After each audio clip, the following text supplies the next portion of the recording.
All right, so setup we did last week from previous lesson, very good. You're in a nice position there now. Your routine to me looks very good. Grip, shoulder, arms, general setup's very, very good. I like the fact you're doing that every single time. Even when I say just get stood to the ball, you're like, hang on, and you just go through it almost instinctively, which is great. So you're doing that on every single shot.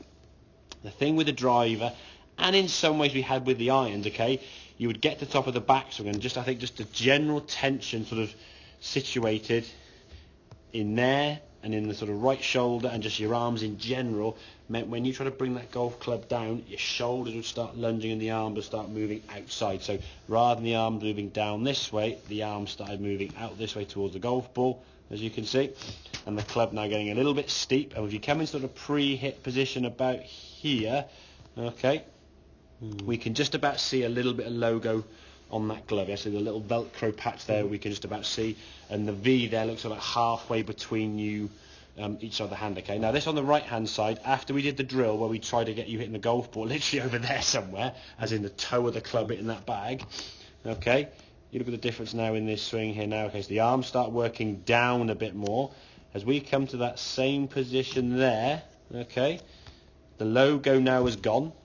The little V you've got there between thumb and forefinger, where you've got a bit of sort of knuckle there, is now sort of on the edge of the hand there, okay? The gap between your arms is very small compared to up here, where it's kind of like, if you're looking down the line this way, if you're this way, there's a lot of daylight. If I got the arms this way, they'd now squared up a little bit. It's a better position. Now, if we hadn't shown you those differences, okay, right, look at the changes there, there's not a lot of difference in those two, is it, in terms of just looking at them as a sort of side by side. It's only when you see the minute little adjustments, one that caused the club face now to be wide open and the ball to go literally over there, as you can see, and this one here now the club face to be square, the ball to go that way, and if we watch the shape of the shot now, it's starting to draw into the peak of its flight now.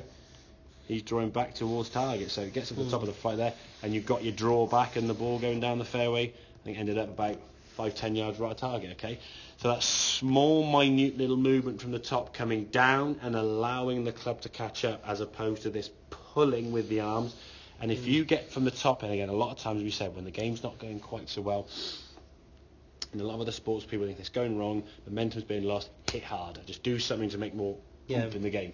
Golf is the other end. It's more of a finesse sport. If you're starting the ball badly, you almost got to tell yourself, right, let's just loosen that grip pressure, because it's so common for guys to grip it and grip it and grip it. And once your arms and hands are locked, you try and move your body now without moving your arms. It's just, they can't, okay? Well, your arms have to be able to move independently of the body. The body's rotating, the arms are working across that. If they're being forced to work out here because of that tension, you try and square the golf club up from that position there, Garrett, you're going to really struggle. On occasions you'll get it because you're a good player and you can kind of get away with it every now and then. And enough times down the drivers, like I say, if you hit 50 golf balls and the first dozen or so are going over here, then you'll start turning the club face in, so now it feels a bit further left, and then you'll start aiming further left and doing this with your hands, and then the ball starts going straight. Brilliant. But then you're hitting the ball now what feels 30, 40 yards left of what feels straight. You go on the golf course on Saturday, okay, right, I'm going to stand that first tee, I want to go down this green line here, but to do that, it's going to feel like I'm going over here somewhere. No tar. What are you going to do? You fill at the green line and you just exit right to the fairway, okay? So controlling those arms there, getting those arms working better. Setup-wise, with the drive is good. Okay, that same sort of release with the hands that we're looking for with both irons and club, with irons and wood driver. But that hip movement working and the arms falling, okay, that is the key movement for me, okay? So as we get to the top of the back, so, okay, as you hear, the arms fall, the hips move towards target, okay?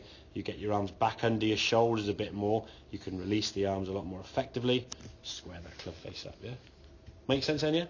Good. So work on that, I think, in terms of irons and woods. Setup for both is pretty decent. If I look at your chipping now for something to finish off with, okay, any questions you got there, we'll look at that. But yeah, generally with the long game, that first movement from the top is going to be key. Work up the arms falling so they come under the shoulders, give you that ability to square the club face up, yeah? If your first move is a pull because you're so tense and tight with the arms, you're in a world of hurt. The club's been wide open and you're going to start doing it too much to square the club face up. Okay, buddy? Okay. Good stuff.